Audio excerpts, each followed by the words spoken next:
So now what? This is different than James Harden.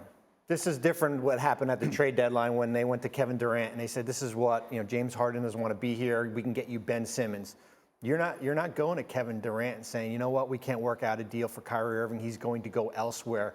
Are you okay with it? And of course, what Durant's going to say is, no, I'm not okay with it. Who's that other player to come play with? And we can talk about contracts with, games played.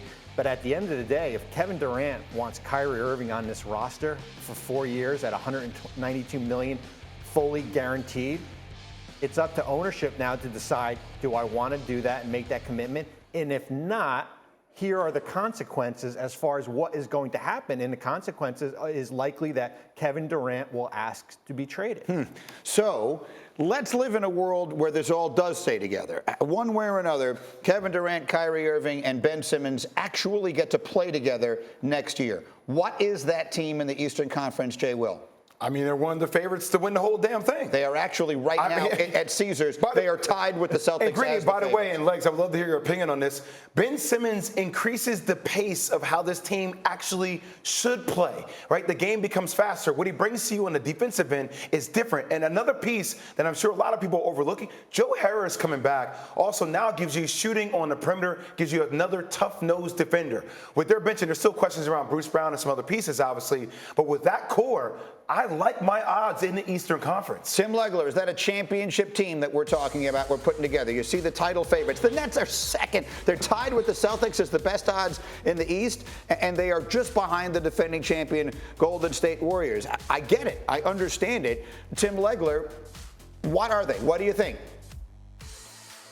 I think they get thrown right into that category with Milwaukee, with Boston, with Miami. They're absolutely on the short list of teams that could come out of the Eastern Conference. I agree with what Jay said about Ben Simmons. Look, we've got to see him because who knows right now what Ben Simmons is going to look like. How is he, mentally in terms of his confidence level and his willingness to come and give everything he has to try to make this team something special. He absolutely not only creates pace, he creates offensive opportunities for the rest of their roster. I'm not even worried about him creating offense for KD and Kyrie. They don't really need it that much. Those other guys do. And Ben Simmons is the best playmaker on that roster if he's right. The other thing, he takes a lot of pressure off of Kevin Durant and Kyrie Irving defensively with who they have to guard. And over the course of an 82-game season and a playoff run, that is huge. But we have to see him first.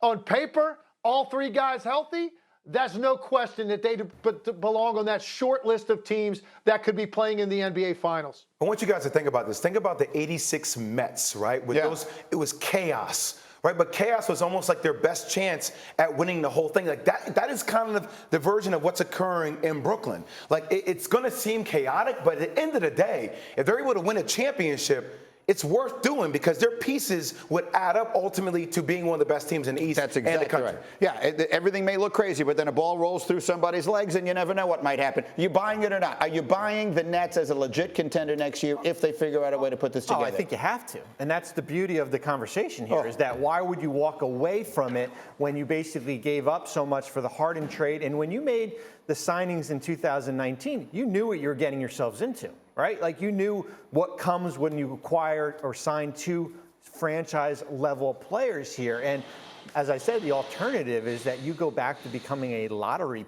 team without these two players on your roster. Just tell you, Granny, I'm not sure that Kevin Durant is in Brooklyn without Kyrie Irving wanting to be in Brooklyn. Meaning he wouldn't have gone in the first place, or the day Kyrie leaves, he wants out? I'll say it again. I'm not sure Kevin Durant is in Brooklyn if Kyrie Irving weren't in Brooklyn. Understand that. I just want to make sure, are you talking about in the past or you're talking about going forward? I'm talking about all the above.